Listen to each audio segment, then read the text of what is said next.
Hey everybody, welcome back to another episode of Land Your Ground. This is the video podcast for landowners and dreamers where we meet with landowners, we hear their farm stories, we learn about what they're doing on their land, how they're doing it, and help inspire others and help you guys in your own land journey. I'm your host, Chase Burns, and I have with me a very special guest today, somebody that I'm pretty excited about actually being able to get into studio and put in front of a camera because as much as she loves me, she's pretty reluctant about doing that, but she'll do it for you guys. So thanks for joining us today. Welcome, my special guest, Jackie Burns. Hi.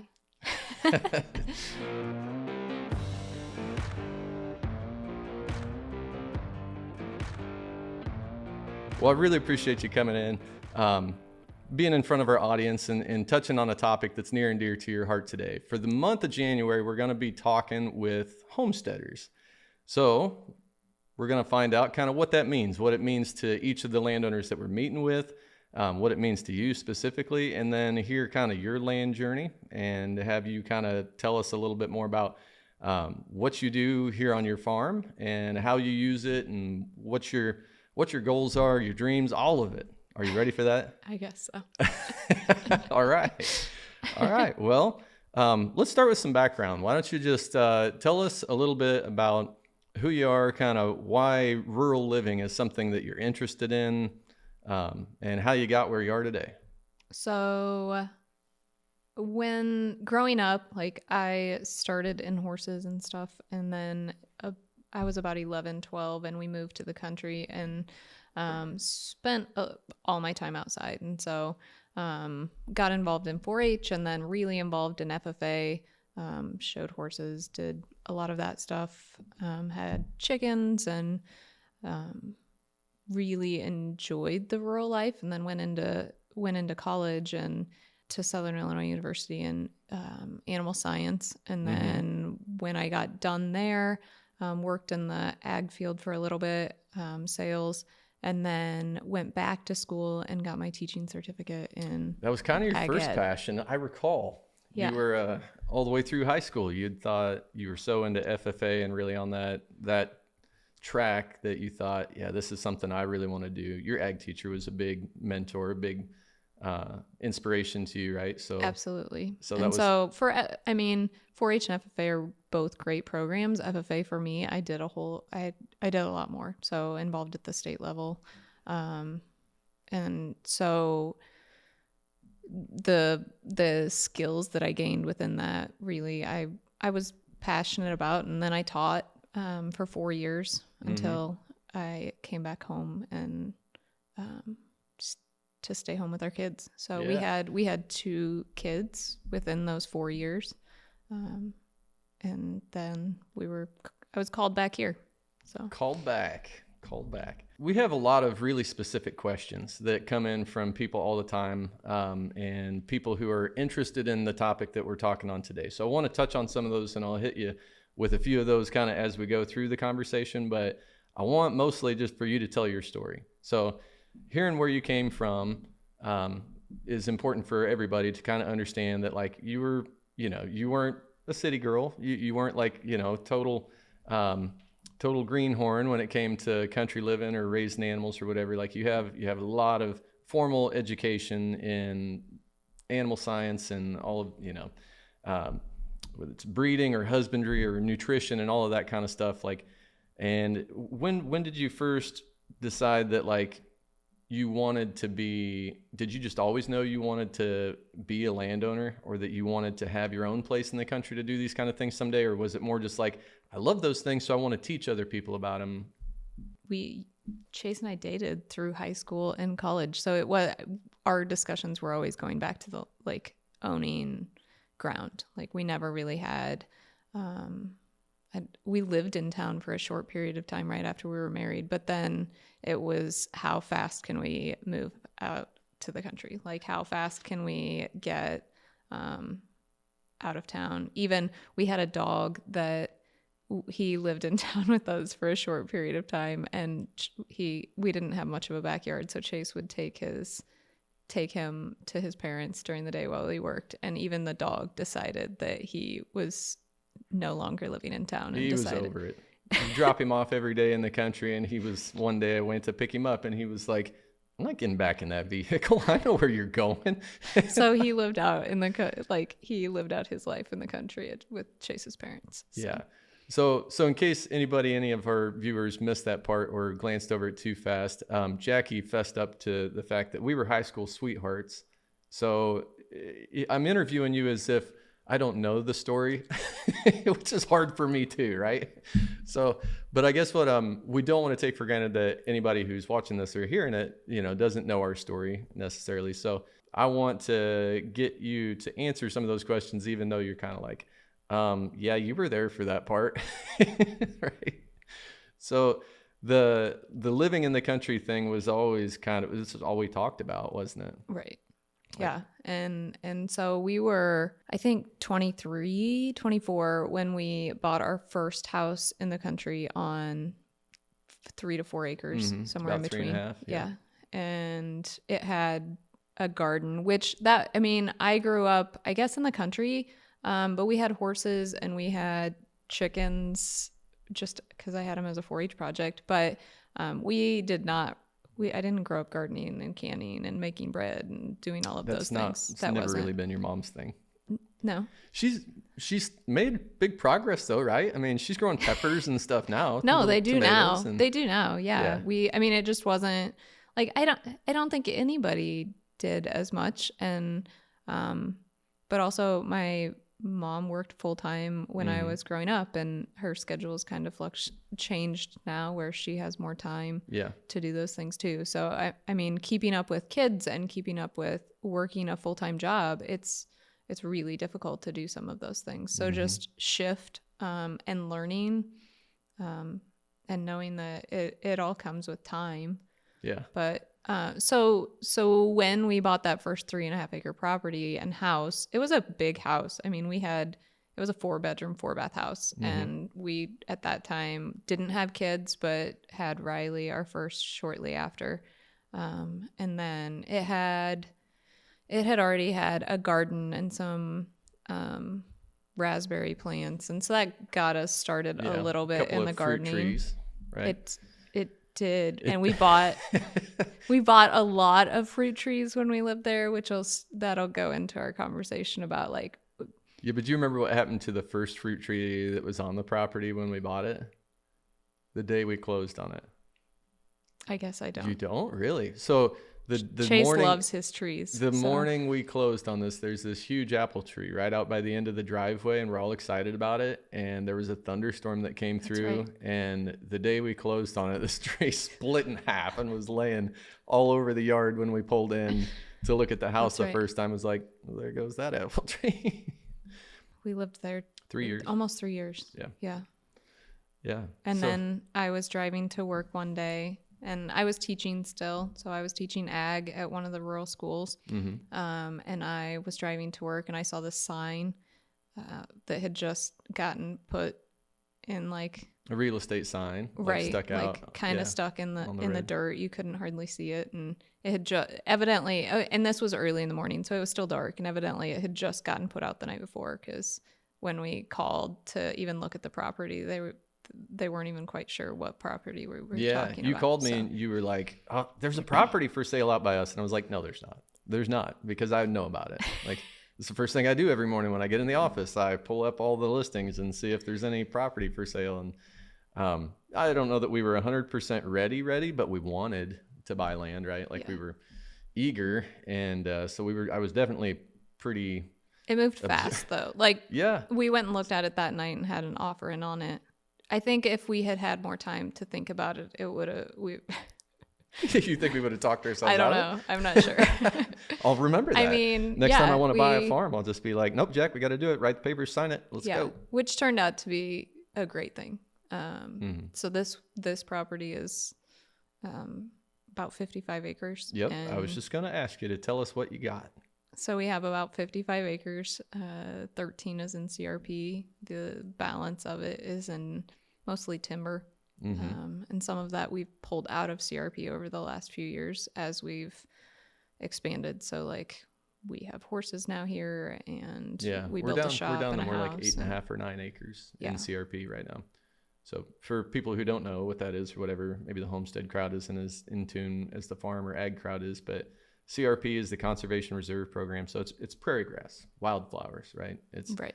It's pretty. We love looking at it. We live in the middle of a prairie. People are like, why do you not just fence it all in and put your animals? And then it's like, well, you should drive out here when it's all grown up in prairie grass, because it's beautiful. And that's part of our story, is that a big part of of us is bringing the ground back to what it was. Mm-hmm. And yeah, restoring the native ecotypes, seeing all the wildlife that come and run across the driveway and whatever because it's there. Right. Yeah. So I wouldn't trade it. Homesteading, or whatever we want to call it, I guess, is part of our, I guess, focus, but it's not our main, or it's not our entire focus. So we have other goals too. So yes, could we take this 55 acres and make it into just like a full blown homestead that we produce everything from scratch? Yeah. Yes, but we have a lot of other moving pieces to our lives. So like when we talk that we, like, Chase uses the term homesteading and everybody uses the term homesteading, like You don't love it. I don't. Because no judgment to the people who do. I don't love it for myself. Yeah. Not that I don't love the term homesteading. I have a hard time saying I'm a homesteader because I don't know that that's a box that we fit into. I don't know that it's a box though. Right. Man, I feel like I feel like the in Google search, there's the question that comes up like, what makes you a homesteader? What is a homesteader? And that answer is going to be different for every homesteader that you talk to. So like, if we were to, I don't know if like Webster's has a definition of what a homesteader is, but I'm sure we would hate that definition. Like, we don't need a set of bullet points or criteria to tell us what we are or aren't. That's just how we choose to live, right? We're just right. Field to fork. And just living a rural lifestyle. Mm-hmm. And it doesn't have to be rural. Like some of the things that we do, people can do anywhere that they live. So suburbia or right in their backyard. It's just, it's making a shift in the way that we're living. Mm-hmm. So moving from getting everything from the grocery store or being solely a consumer. Self-sufficiency. Right. Like the struggle or strife to be more self-sufficient. And not that we don't get things from the grocery store. I mean, we make regular runs because especially this time of year, like we're not set up to be producing our own food year round. Do we can some things, freeze some things? Yes. But I really like greens in the summer or in the winter too. And so a lot of those things have to come from the store, and we don't produce everything. Like as much as I'd love to own a dairy cow, I'm not sure that's a season of life we're in as a full commitment. Nobody got time for that. Or at least Chase tells me it's not. But I feel like I know who'd be out there milking it. And you and I both love the idea of that. Yeah. We're just not there right now. We're not. And we're just in a busy season. And that comes with all of it. Like, I think sometimes what you see on social media, Instagram and those things, they paint this picture that you should start this homestead and you have to be doing all of the things all at once and you can raise all these kids and like be birthing a child while you're milking a cow and just like they put that on Instagram. The things you see, but it's not always the reality. At least it's not for us. We have some different goals and objectives, and we're doing a lot of things business-wise that are outside of that, and creating things some and entrepreneurship stuff, other things that we're trying to teach our kids how to do to help them be successful in life, aside from just how to grow vegetables and not that that's bad. It's just it's where it's our story.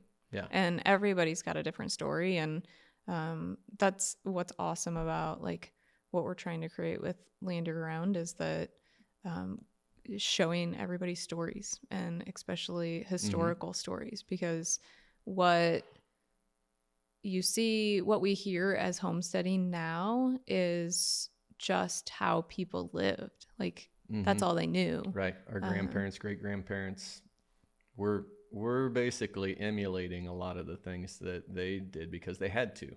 Right. They didn't know any other way. And you didn't get things from the grocery store all the time. You couldn't go to the grocery store daily or once a week or whatever that may look like. Yeah. And let's back up for just a minute. So you talked about our farm, the 55 acres. What was it like? I mean, because I know this again, your answer to this is going to be, it's going to answer one of the other questions that people are asking all the time is, how do I start a homestead on low cash flow or low budget? How do I start a homestead from scratch? And so we did all of that. Yeah. You want to talk about low budget? I mean, so we purchased this land. We planned on building. And the day we brought our second son home from the hospital, I found out that they cut the junior high ag program from the school I was teaching Your at. job. Yeah, that was my job. And so Chase had he was employed at that time. So he had an employer. And so he had a good job, but we were down to one income and we were starting construction. So then immediately within 2 weeks, both of our kids got really sick, and we ended up with a 2-week-old with RSV in a major hospital. So he was ambulanced to a major hospital, and in that, like, Chase said, this is it. You're not going back to work right now. And it was like, whoa, what? No, like that's not an option. Realize I was so decisive. And that's a big part of our story, though. Right? We hit the break point where I was sure that was just not going to work. Like we couldn't. Childcare had been such a struggle for us for a while anyway, that when that happened, it was like, nope. You know, I know you had it in your heart to want to stay home and to take care of the kids and the whole health issue crisis thing that we were juggling with right then. It was like the kids had just been sick nonstop, and we were even in small at-home daycare at some point, and that was it. It was still just really difficult. That might have been the first domino to fall to lead us to where we are and how we're raising our kids now. Yeah. None of this came by us. Like all of it was, we were led in the direction that we've moved in, because I mean, none of this was any of our plan. I mean, parts of it, like owning land, and some of those things, but like, we'll get into our story that like me staying home was not part of our plan. Like Chase says in my heart, like I knew I wanted to be home, but I didn't, that was never in my thought train. Like us being a single income family I didn't even know that was a thing. Well, right. I mean, you're like, I went to get a 4-year degree to put it to use, right? I mean, that was the plan from high school and college years, was like, I'm going to have a career. And yeah, it was, God had a different plan, and it took us a while to like understand that that's what was going on, instead of like, why is life so hard? Yeah, because honestly, like those years of childcare or Chase working really odd and difficult hours at certain points, and it was difficult. And so then we were building on a single income, raw land, and raw land. Like, when we say raw land, there was no road to our property. I mean, there was a dirt path to our property. We're at the end of a dead end road, and the road died before it made it to this property. Right. When we so bought no power, no water, no gravel. No, nothing. No, it was mud. So, I mean, it was a mud road for really the first year we lived on it. But the first time we walked it together, do you remember like when I called the realtor and she was like, I mean, I guess you can go walk it. She just turned us loose. She wasn't even going to come out here and show it to us because she was. No, it never did. Like, that's wild country. We don't go out there. Yeah. And so, I mean, we walked it. I think though the first time we walked it, there was a fence line, not a completed fence line, but a fence line, and we stopped there. Yeah. And then we went home and we looked at aerials and we came back out here and I think walked it with your dad. And we were like, oh, that was only half. We really only walked half of the property. We looked at like 30 acres. Which Google Maps and yeah, that's come a long way. That's come a long way. So, but going home, it was right after work that day. We came and walked the property and looked at it, and then I don't know. Do you remember thinking like when we got done looking at the 30 acres of it, we came back up here. It seemed so big, and we were just like, I mean, I personally was like, I thought 55 might feel a little bit bigger than that, but I still wanted to buy it. Yeah, and you did too, and then. So we'd pretty well made the decision like, all right, we're going to make an offer on this. And then we got to looking hard at the aerials and I'm like, I think that property goes further than we went. And come to find out there's like a whole nother 20 acres that we hadn't even seen yet. Right. So then we owned the property though for a year and a half before we started building. And we had sold our house on 3 acres. The big house, we moved into a little house in the town I was teaching, like a little bitty house. At the time, just for my own personal satisfaction, I would like to hear you were content at the other house. Yeah, the night before we closed on that house, I think there were a lot of tears shed. Like, yeah. It was a nice house and we didn't have close neighbors. It was on 3.5 acres. For me, it seemed like, because at that point, I didn't have any of my horses anymore. I had sold what I had for horses. When we first got done with school, because we moved to town and it wasn't feasible at that moment. And then I just was kind of content with being a mom and not having livestock. And I guess I was kind of falling into that place of like, we're so busy. How are we going to add in any of those things in? And so then it was hard to move. I mean, the house we lived in was pretty nice and we moved into a really tiny house in town. So that was difficult. Temporarily. It was temporary. We lived there for about a year, right at a year. And then we moved, as we were building this, but again, we had to create everything. So putting in a well, putting in a driveway, putting in septic, power. And it was a full on, we didn't hire all of this done. Like there were parts of it we hired done, but there was a lot of it that Chase was working a full-time job, getting off.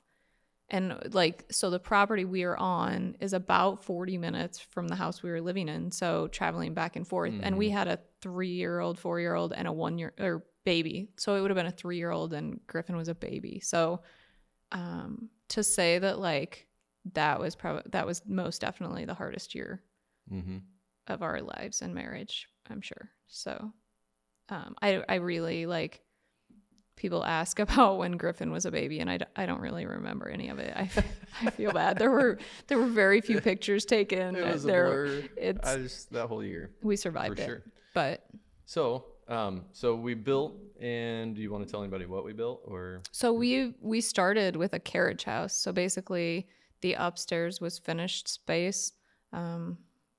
Under 1,100 square feet, 2-bedroom, 1-bath, 3-car garage down below. And this property had not a single building on it. So the challenges of, we've looked at other properties, and so you sell land and we look at a lot of properties all the time. And it's like, oh, if only we had that barn, or if only we had this building or whatever, makes that move a little faster. Sure. But people take a lot of those old existing buildings for granted. Oh, we would be building hoarders if we could just move buildings here. I think I could. We'd have like a barn museum. Yeah, definitely. Yeah. I love old barns. So moving here and not having a single one, that piece of it was a little difficult. But our first building outside of the house was a little shed, a little 10 by 10 metal shed from portable, came flat shipped in a box from Sears. Yeah. And screwed it together with little self-tapping screws. And it started out as our lawnmower shed, and then eventually had a dozen more uses. Kids' toy shed, and then became The chicken coop. Well, yeah. Actually, it became our meat bird coop at some point. Yeah. Our layer hens, that was another story. Well, tell me about that. Tell me about the first projects that you decided to tackle. So I decided I was going to build a chicken coop. Like it had been one of those things like I had wanted to do and we hadn't got to. And so I am one of those people that I get something in my head and I'm going to do it. And I think I can do it. I'm fairly capable, but also it was one of those things that I was just like, well, I'm just going to build something. Like I started out with this 4x4 square thinking this is going to be big enough. Because you see these little chicken coops at Tractor Supply and different stores. I remember it being smaller than that, but maybe it was. It was going to be 4x4. But Chase comes out and he's like, what exactly? I think he got home and I have all of these materials drug out. And he's like, what exactly are we doing here? And so it morphed a little bit. We made it a little bit bigger. I think it's like 4x8. But honestly, like that chicken coop, it's really cute. And it held our chickens for, 5 years at least, maybe longer than that. Before we still use it as a duck house down by the pond. So it's really cute and housed our chickens. And it cost approximately next to nothing. $0. Right. Like, yeah, some hinges maybe. Yeah. I don't know what else everything else in it we either found or was left over from the house, right? Yeah, it was reclaimed stuff. We had a lot of reclaimed boards and tin and stuff like that laying around. So I wonder why. Yeah. Right. So that was our first project, was a little chicken coop, and we started out really, honestly, I would say we have a lot more chickens now, but yeah. that escalated quickly, but for sure. As chickens do. Yeah. Honestly, 6 to 10 chickens though, for if you're just wanting some laying hens for your own personal use, I would say like 6 to 10 chickens is a great number. The feed costs are still reasonable. The care of them is reasonable. You don't have to have a big pen. I would say that is probably, I shouldn't even say it, but probably all anybody really needs is 6 to 10 chickens. If we're being real about that. If we're being real, we always are overflowing with eggs. You find uses for them though, and there's tons of ways to store them and all the other good stuff. And we share with other people and trade things with neighbors and things like that. So chicken eggs for cattle chores when we go out of town. Yeah. Or whatever. All the things. But so yeah, and really the biggest reason our chicken population has expanded is because now the kids are into it and showing chickens, and it's kind of become our youngest son's passion. And we've got some ducks, which another big question that people always ask is, how do you get your family involved in the homestead? So in part our kids didn't really have an option. I mean, not honestly. Don't give them an option. Yeah, but as little kids, they love it. So I mean, we even before. So we had our small chicken coop, and they had a small pen, and we brought home. Chase's grandma there was one year that it was a crazy mess. Are you about to tell the goat story? Oh man.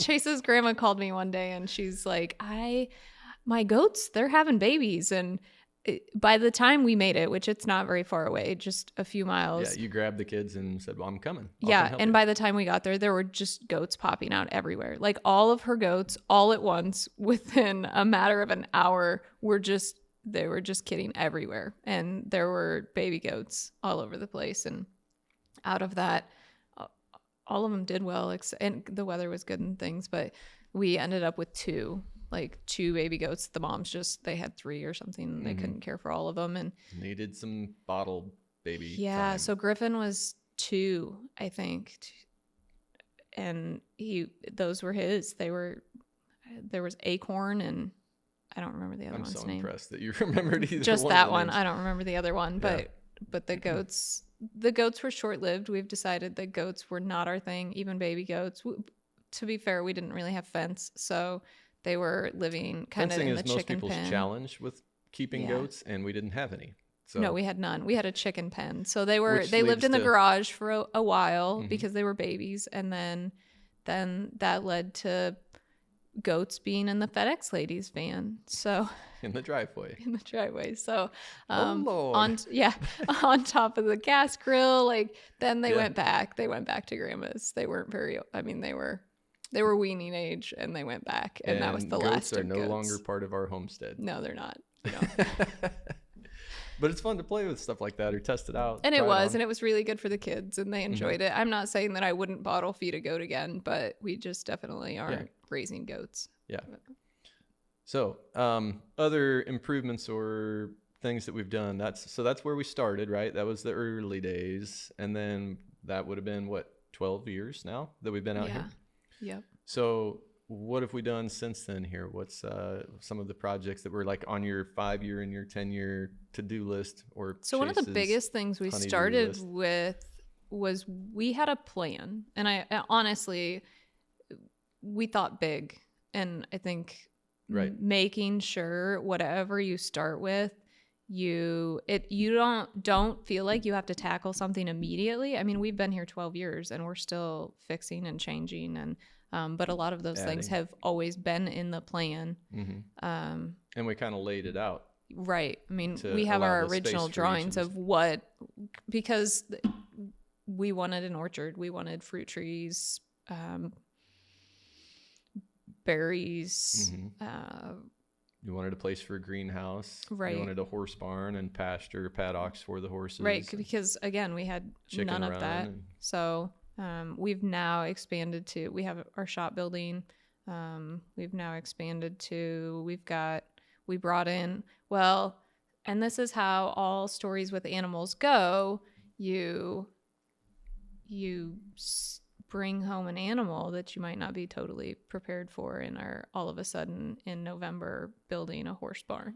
So, or at least those are how our stories go, at least. But we didn't really have anything, and again, we had a lot of materials still, and we put up a horse barn with a hay storage in it. It's not much. I mean, it's got like a 12 by 16 stall on the underside, a little place that you can walk in, a hay loft up above for 100 bales or so. Because we had a pony. The kids got a pony from Grandma and Grandpa for Christmas one year, and it was living under the playhouse. So like they have a elevated playhouse, and we built a stall under it, and he had electric fence and plenty of grass to eat, but it was not an ideal situation for, I mean, he would have gone back to your parents for the winter. Right. But there was no plan to keep him there for the winter. No, that was just kind of a fun summer, fun summer project, and the kids could enjoy him for the summer and hop on him whenever they wanted. And so then I bought a horse, which was, I mean, in the long-term plan, but wasn't in the we need to do this right now plan. But sometimes those things don't happen unless there's no perfect timing on that. I would say we were in a different position. We had plenty of sources for hay. We had plenty of sources for fencing. Like, we were able to do that. So I'm not condoning just going out and picking up a horse. Not advocating for people to just go get a horse and then you'll figure the rest out later. No, don't do that. I mean, we'd had horses. Like, I'd raised horses. That was my niche. So we knew what it would take. Right. And I think people underestimate how much horses eat and how much horses cost. So don't overlook that fact. Yeah. So we have the laying hens. We've been doing meat birds, right? Yep. Now we're doing them about every year just because the kids are enjoying raising them for fair. 4-H. We've done previously about every other year just because. Yeah. And we do how many? 40-ish, 30 to 40 this year. I think this year we're at like 30. 40 to 50-ish frozen chickens in the, 40 has 6 to 7 lasted pound us range. about 2 years. Yeah, at least a year and a half. Yeah, and we've made some modifications there. The kids, and we going back, I guess your question was, how do we get the kids involved? Mm-hmm. We did things that made it fun for the kids too. So like they had the pony, they had the goats. I mean, the animal end of it is always going to be more fun for the kids. But then the work end of it too. So we didn't have a garden, I guess. We had some plants. It wasn't until the boys were a little older that we started the garden, because that was a lot. And our soil is garbage. Yeah, our soil is garbage. So we put in some garden beds. We are right against timberline, so deer decimate everything, and rabbits, and so raccoons, all the things. So we have 6 foot tall fence around our garden. Otherwise it probably wouldn't exist. And the rabbits still somehow continue to get in. But we put in garden beds. We've added garden beds. We've planted like potatoes and things like that outside of that. But again, our soil, we have really high clay soil. And so we're kind of on the top of a ridge against timberline. And that's something just the last couple of years you've really been learning a lot about, right? It's just like, how do you build soil? Yep. How do you make this soil not suck? Yeah. Yep. There's an art to it for sure. But so the kids have gotten involved with that. It's a rewarding piece of it for them to go out and harvest the things that we're growing, eat the things that we're growing. What's your favorite part of having a garden? Same thing, like that rewarding feeling.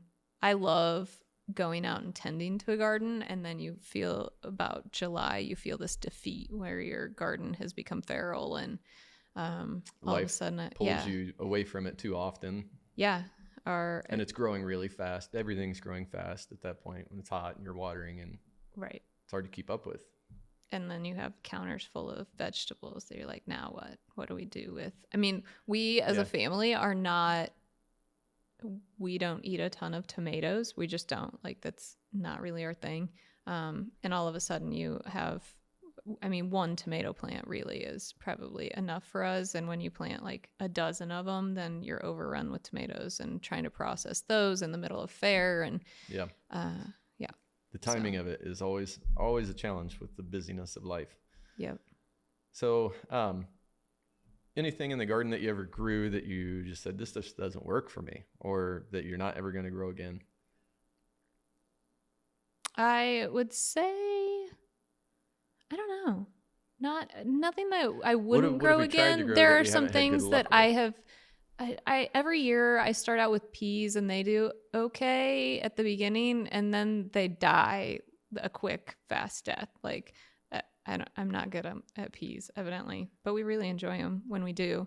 We've tried to grow sweet potatoes and moles, even in the garden beds. Somehow the moles like dug them up and ate them all, or mice. I'm not sure. Some sort of rodent ate all of the sweet potatoes, which that was really defeating. Mm-hmm. I don't know if I'll do those again for a while. Eggplants have been a struggle too. Yeah, they just don't get very big. Again, I think that's our soil. Yeah. So just playing with those things a little bit. We do okay with. I would not say that I'm not starting any like podcasts or blogs on gardening. It's I've not noticed really. Like you love starting the plants. You love the greenhouse part of it, or like on all the little trays and planting the seeds and getting them all going, because it gets you excited, right? Is that what like just kind of for sure fuels you up? It's still cold outside, but you're ready to be out there growing things. Yeah. So. It's I like that end of it. And then July hits, and I think we were doing really well 2 years ago. Our garden beds were set up really well, that we had our irrigation system under control, and really for us that's the biggest thing. Like, trying to water 3 times a day isn't realistic for us and our schedule. And our soils, we have to keep them watered. So we had an irrigation setup going fairly well. And then last year we put in more hydrants, and everything got switched up, and it's kind of a hodgepodge. So that'll be something we redo this year. 'Cause especially last year, was extremely dry here. Right. And so, but game changer, right? As far as like the productivity of the garden when you irrigation finally got like, absolutely was. Yeah. on a schedule. I would say if there's one thing you're going to invest in trying to do a garden, it would be an irrigation system. And that doesn't have to be expensive. Like ours is just some simple parts from like your box store, hardware store. And it's nothing fancy. It was something that I did kind of by myself. We might change that up a little bit this year, but making sure it's something that you're adding some water to your plants and taking that off of your table a little bit. But yeah. So homesteading from scratch as a topic in general, something that you definitely have tons of experience with. I mean, you lived it, you dreamt about it, you planned it out ahead of time. Did you think it was going to be as hard as it was, or were you fully prepared for and you expected it to be like all the challenges that came? I probably expected it. I don't know. Nobody told you it was going to be easy. No. And really, we've never chosen the easy path on anything. Yeah. So whether we like it or not, like we seem to dive into some things that people think we're crazy. But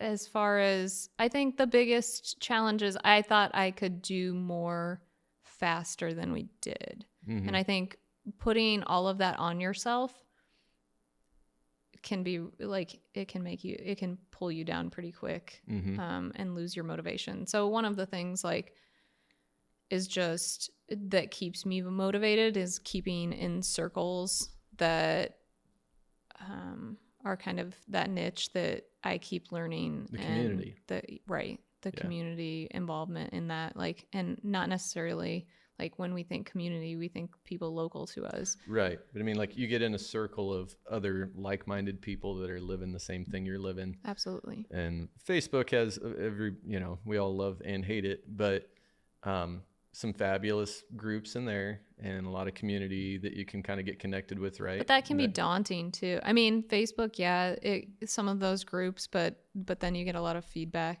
I'm not, like, Chase getting me on a podcast today is out of my element, but huge accomplishment for me, I don't love being in front of people. I don't love I overthink everything, but honestly, I don't know, it was probably 5 years ago. Chase really was encouraging me, like, maybe you need to start a blog or like have your own outlet to try to get out there. And it was funny because then it's like the overwhelming thought of if I'm starting a blog or I'm starting a Facebook page or YouTube channel, any of those things, like, what am I going to call it? And I could have overthought that to death. But in that, so I love the prairie, everything prairie, like just everything about it, the restoration of it, all of those things, all of those pieces. So in that, like, I was looking up Prairie Homestead, like, and so within that I found the Prairie Homestead. And so Joe Winger, it already existed. It did. And it was like, oh, at first you're a little defeated. You're like, oh, well, I really liked that name. Yeah, and then somebody it's like, stole my idea. Yeah. And then you started looking at it and you were like, actually, I really like this person. This is amazing. Yeah. She's cool. Yeah.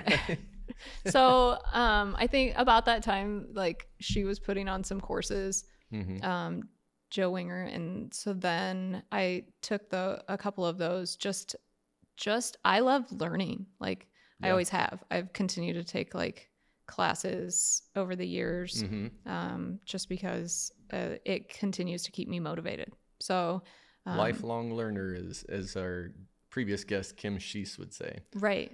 Yeah. And keeping it forefront in your mind. I could just be sitting home trying to read a book, or that's not how I learn. I can read books, but it's not how I keep my focus. Yeah. Keeping in groups though, and I'm like, Facebook's fine, but keeping in groups that really are motivating and like-minded people. So, I've continued to take classes with Jill. Even some of it's a lot of stuff that I already knew, but it continued to keep my focus. and meeting people through that. And yeah, and you can help other people. yeah, it's more of a mentorship, I would say. Mm-hmm. And I think we all need that. I think we all need mentorship. And one of the things that happens when you get in groups that are on Facebook, and this is why I don't really put myself out there on Facebook or any of the things, just because it is immediately, you could say a word wrong. Like I remember posting something one time in a group that it was I think it was a homeschool group, and something like a word was wrong and people just tore into you. And this was not a hill to die on. It was something about combines or harvesters. Harvester, I remember and that. Yeah. And I used a term because this was not a farm related group. Nobody in the group would have known like the specific term that should have been used, and somebody like tore into me, and I was just like, this was supposed to be for fun. And internet trolls just robbed all the joy out robbed of the this. joy. And so that's I guess why I don't love that. But when you're in groups that are like-minded people, you don't get that as much. Yeah. So Jackie's not into internet trolls. So if you guys like have any shade that you want to cast on this conversation, you just take it elsewhere. Okay. We don't need it here. No, that's the bane of every content creator's existence, is that there's people out there who just find, I don't even want to say joy, but they just, they tear other people down instead of lifting them up. And that's just not at all what we're about. And I think that was part of it. Like I never really wanted to start a blog, and then really by researching and like, oh, I'm going to start a blog, finding like so much additional content out there. I felt like that was an area that I didn't have anything to teach anyone. Like I might have a different perspective, and I enjoy going on like your podcast and stuff like that to talk about our perspective. But I don't feel like I only want to speak to things that I can help people gain knowledge that you're an expert in. Yeah. And or not even an expert, as much as like people can learn from it. And there's some of that I felt like all of a sudden within the past 5 years, homeschooling, like I always thought I'd start a homeschool blog, and maybe 10 years ago I could have done that. But like there's just so much content in some of those areas now that me growing my little garden aren't an area that I have any interest in filling. Yeah. So well, and then you mentioned this to me at one point here recently, that you're like, part of it is also not that you couldn't put all that content out there, but just the effort and the time that it takes to produce the content about what you're actually doing detracts from some of the joy and enjoyment that you get out of actually doing the activity. Right. It's like the garden and the garden and my horses are my peace. And so when I'm going to the barn, like to work horses, that is my peace. And I don't want any distraction from that, I guess. So that part, for some people, they might love putting themselves out there, that like I'm fairly introverted. So that robs me of my peace, and I have no interest in that. So tell me about some goals. Like what's in your mind? If you want to share with us any like future development plans here on this property. It's not complete, right? Never probably will be. No, fencing would be a big goal. Yep. Still planting trees. I would say expanding the orchard. You mean? Yeah, expanding the orchard. Some more peaches or pears. Currently, we have quite a few apple trees. Mm-hmm. We have a couple peach trees that are like apocalypse trees, I would call them, because these poor trees have survived all kinds of things. We tried to kill them, and they revived themselves. They just keep living. So we didn't intentionally try to kill them, but they haven't had the easiest life. One got eaten off by a pony, and I mean, it's funny how that happened. All the things. So, but with that, I would say the biggest thing is like, especially talking about doing things on a budget, don't overwhelm and do things too much at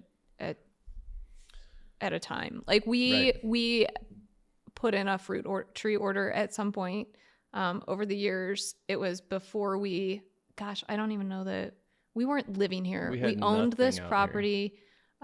We had not cleared the ground where we would even want an orchard, but like we were part of an organization at that time, and we had done a huge tree order, and we're like, we're going to order all of these trees. Well, I think one of those trees survived.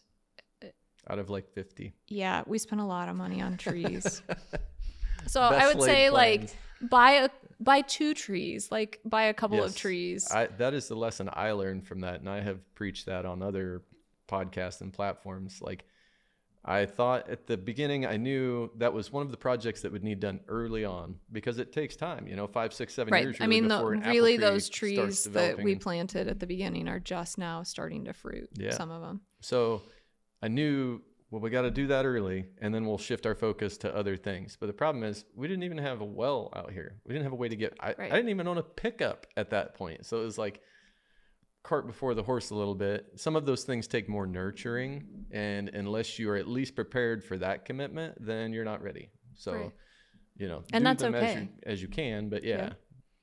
But most of what we've done, we've grown slowly, and we haven't, like Chase said, he didn't have a truck when we first moved out here. Yeah. So we've pieced that together a little at a time and not taken on like debt to do it, which is just a big part of our story.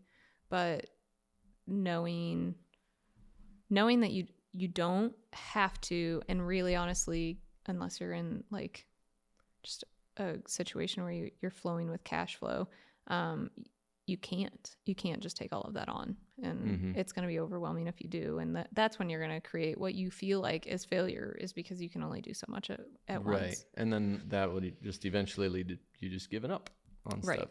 Yeah. And you need to feel those wins too, those successes. And even within part of, I guess, the homesteading or living self-sufficient a little more is within the kitchen. Like some of those changes we've made, really slowly. Like I am not the person that is baking bread and things 12 hours a day and growing all of our vegetables and has a dairy cow, and that's not a piece of our story. But as far as goals, like continuing to grow the orchard, continuing to improve on our gardens, I would say we're now less in the growth stages as much as the tweaking and improvement stages. We have a greenhouse sitting in our shop that we just need to put in.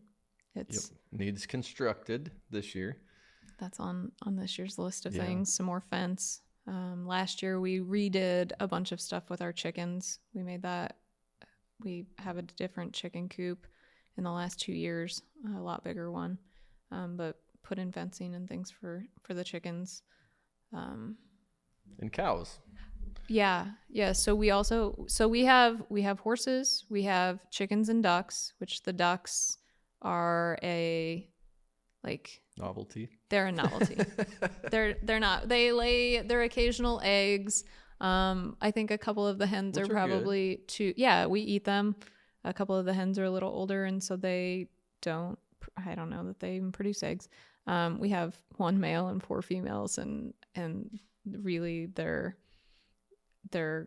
our youngest son's project, and he loves them, and they are the cutest little thing, like prancing around on the patio, and then they make a mess of the patio. So there's really a love-hate relationship with the ducks.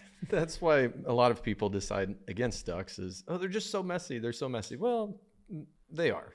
They can be. Yeah. Especially if you don't have a big space for them. But. Yeah. So our ducks get let out and they go down to our pond.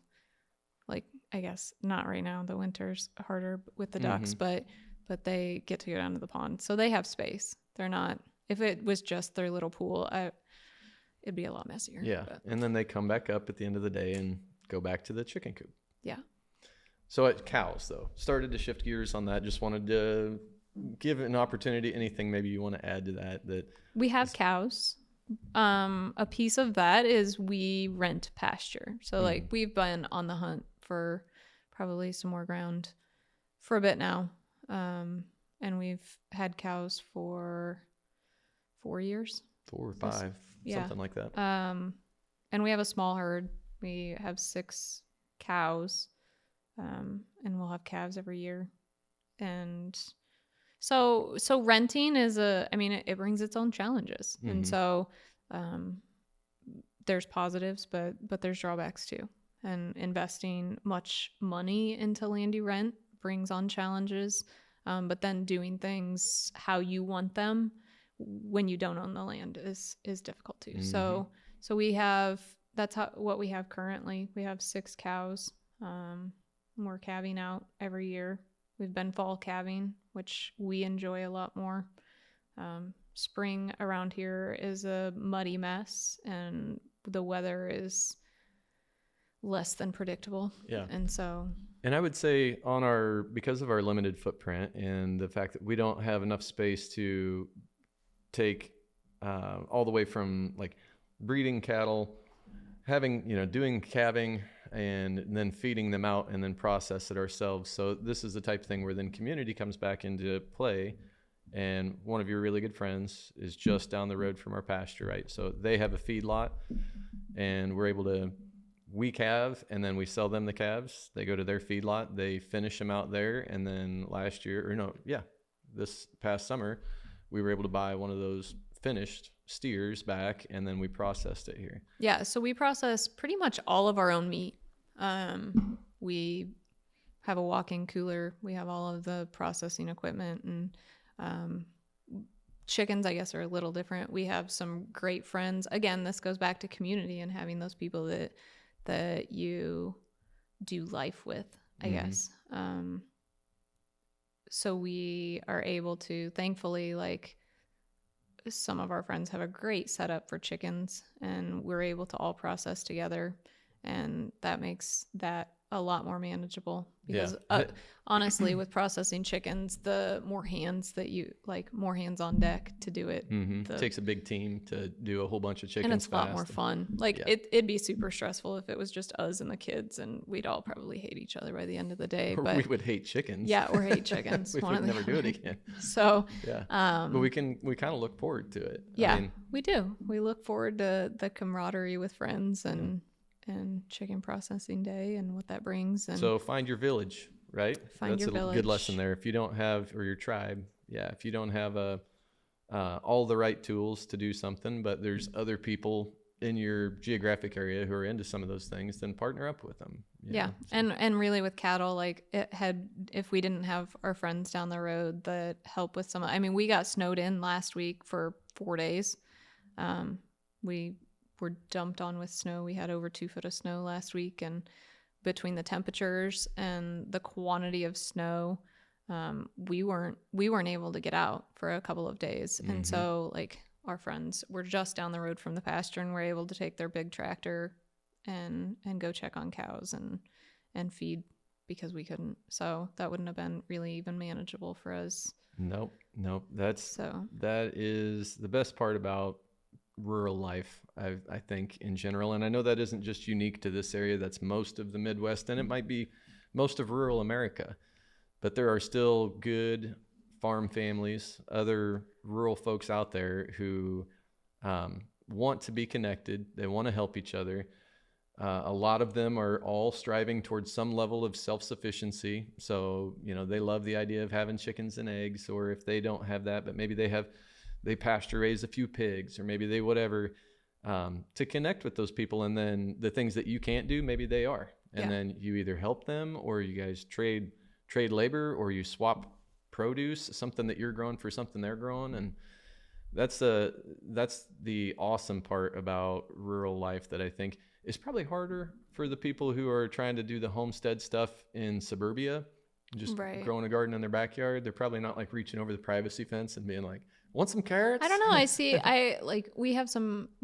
have a friend that they live in town, in one of the local towns. And she produces a way better garden than I do every year. And they live in town. She is a master gardener. She's really good. But she hasn't always been a master gardener. It was just starting small in their backyard. I think a year or 2 ago, she put up a little greenhouse in the backyard, and I mean, little, like, it doesn't have to be something big. It doesn't have to be something elaborate. Yeah. But all the time she's sharing things. Like, it's just her and her husband. So she's sharing things all summer long. And I think that's one of the biggest parts of it. And we are lucky. We live in a great community that we have. You especially see it on days that, like last week when everybody was snowed in, and I think everybody pulls together. They get each other dug out. They help whenever something's needed. Deliver groceries or other essentials and stuff. So we're very fortunate in that. Yeah. So what would you got any words of wisdom or advice to somebody who's 10, 15 years ago, wants to move to the country, wants to start a homestead, is eager, dreaming about the lifestyle that you just described that you're in?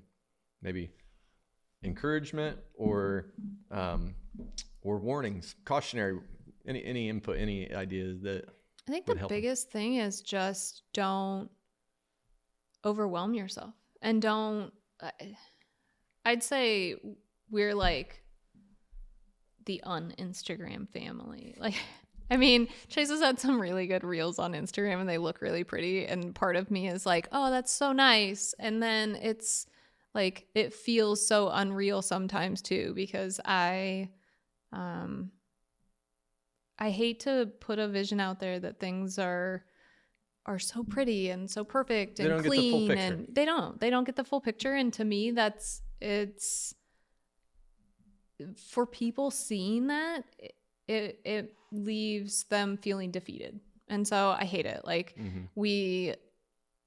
I feel like our mudroom on our house, like when we redid the house and we put an addition on, and our mudroom really is like the telling thing of our farm.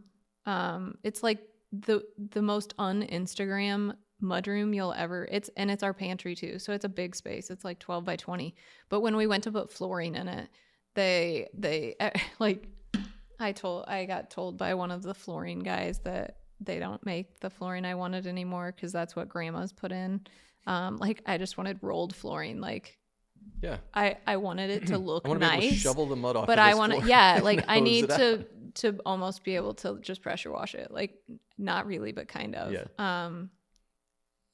And they're like, I thought you said farmhouse. Yeah. It is. It's an actual farmhouse, and there's manure and there's flies. And I think that's one of the things that you don't see on social media is like, animals come with flies. Animals come with mud and manure, and it's not pretty all the time. And like our mudroom last week, we had a dozen kids over sledding last week, which was, it was a blast. And we had, like, our mudroom was just there were coats and boots and all of the things everywhere. And if I had a pretty floor that had like tile and grout and all the things, like, I would have been stressed about it. But instead, like, I didn't even care. They left, we mopped it up, and if that floor is trashed in 5 years, we can put down a new floor. Like, I don't want to have to, like, function over form. For sure. We are definitely function over form around here. Like, I'm not wearing dresses. Not that I don't love, a dress is nice, but around here, you're not out planting your garden and collecting eggs wearing your, I mean, it'd be cute, but it'd be beautiful. Like, it would. That's not me. That's not my personality. I love the people that do it seems dreamy. I don't like bugs. I don't like heat. Like, I don't want the plants scratching me. Like, it's just not my thing. So I'm a jeans kind of girl, and I'm definitely function over pretty much anything else. Yeah. So any last comments or words towards the other homesteaders or people who this is early on in their land journey and this is their dream to buy a piece of ground? Create goals, not dreams. I mean, it's great to dream, but you're not going to hit those expectations or like those goals if you don't make a plan. So making a plan, not getting too far inside your head to think that you can't do it, because there are ways to do things, even if it's starting small. Like start small with things. Dream big, start small. Yeah. And